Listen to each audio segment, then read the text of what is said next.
How's it going, everybody? Hope you're all doing well. So this is going to be an interesting call out video, and I am calling somebody out, and that is for their go to war or their grab and go rifle right now. So Magic Prepper recently did a video showing his rifle, his go-to, what he would grab if he had one rifle to grab, his build, his setup.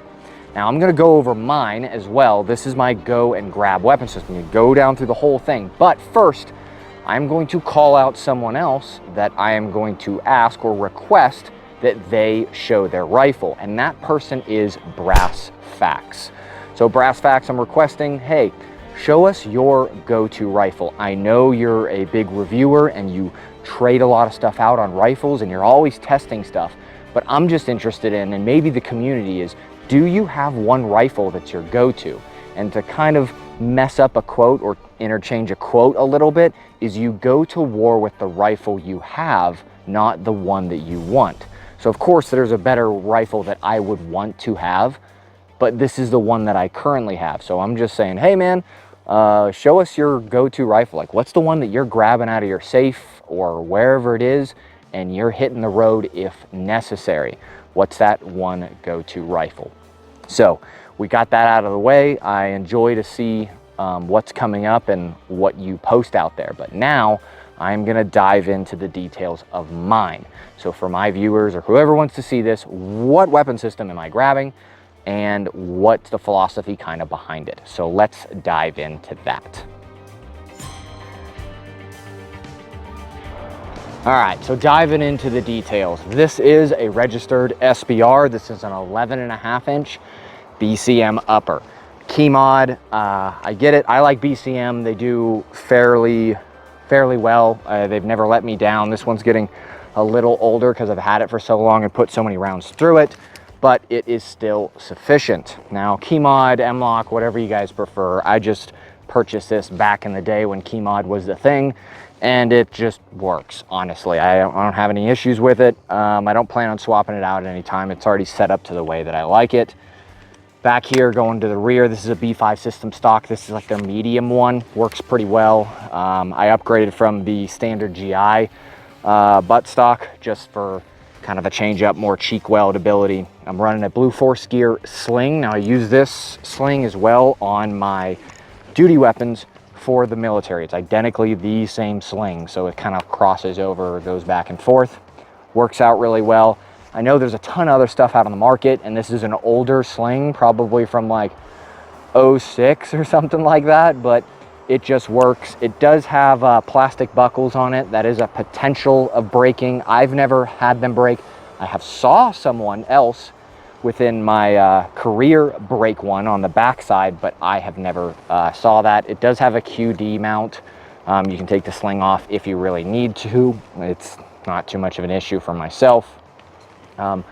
Moving up, it is a Aero Precision lower with just stock mil spec controls in it. Nothing too fancy. It still works realistically.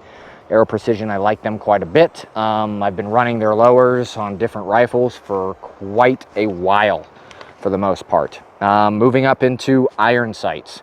The rear is a Maytac sight system, or rear sight system. This is what the military uses, or originally used, and kind of still does. It depends. There's a lot of options out there. I just use it because that's what I was used to. Front sight, I know I'm bouncing around a little bit, but we're just going to get the sighting system out of the way, is a not an AT PLC, that's what this is. This is a PEC Leaf sight. So it's a very minimal sight. It only takes up like half a Picatinny space and it pushes it forward. So specifically designed for the PEC 15 or AT PLC, depending on what model you have. And they work out very well. I have a lot of sighting systems on this gun, specifically 4, which a lot of people are gonna go, oh my gosh, that's way too much. In the scope of it, you gotta think about, like, it's a night vision setup type of firearm. That's what its intended purpose is, a do-it-all rifle. So yeah, I have 4 sighting systems, 2 primaries, and then a secondary and a tertiary, I guess you could say. Moving to the sighting system itself, the ACOG TA31 RCO. So this is the military version, and it also has a kill flash on the front And then it also has the availability to put in the laser lens that goes in front of it. So if you do get hit by high-powered IR, it won't blind you. Normally this is for training purposes, but it allows you to do that. You can take it off too.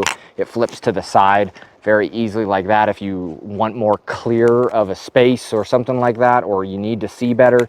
The honeycomb doesn't affect it at all, but it does keep that reflection down, and it stops UTM rounds. So if you're doing force on force, it actually assists that.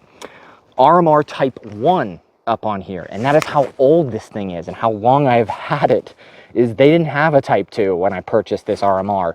So it has been working fine. Ever since I got the adapter plate, at least for it, to keep the battery from jiggling around, and I put a piece of tape on it, for literally, I think about 9 years now, it has been awesome. I bet it's still on now. Yep, still on. So it doesn't really have any issues. I just change the battery about once a year on it, and I'm happy. It does have a 100 Concepts, the honeycomb as well. I really do like this. It's like a protective coating, plastic hard, that protects the sight, and then also the front glass, and then it stops that reflection from other people from seeing you from a distance.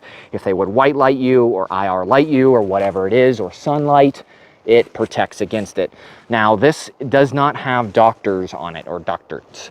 Now these are pretty much what you mount your RMR to. This is a TA31 RCO with no doctors. So what you have to do is you have to buy the whole contraption that goes over the TA31, which is a little heavy, and it kind of defeats the purpose of weight a little bit for me, but I like the ACOG RMR combo so much that I'm willing to take the 1 and 1.5 ounce weight penalty for it.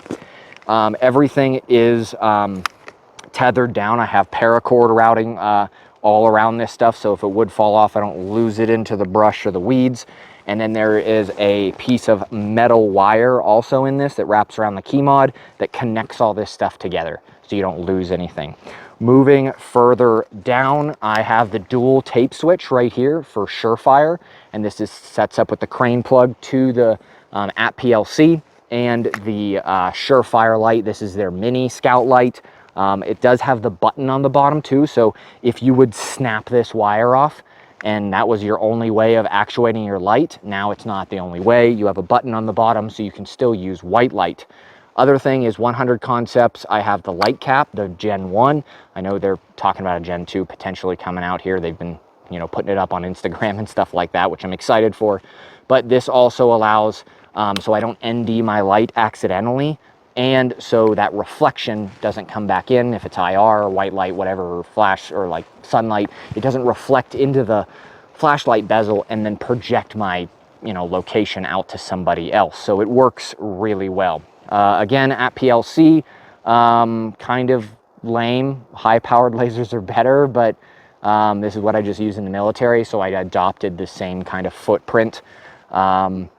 It works fairly well. Magpul Mo grip up here. Yes, again, it's an SBR, so I can do this because it's 11.5.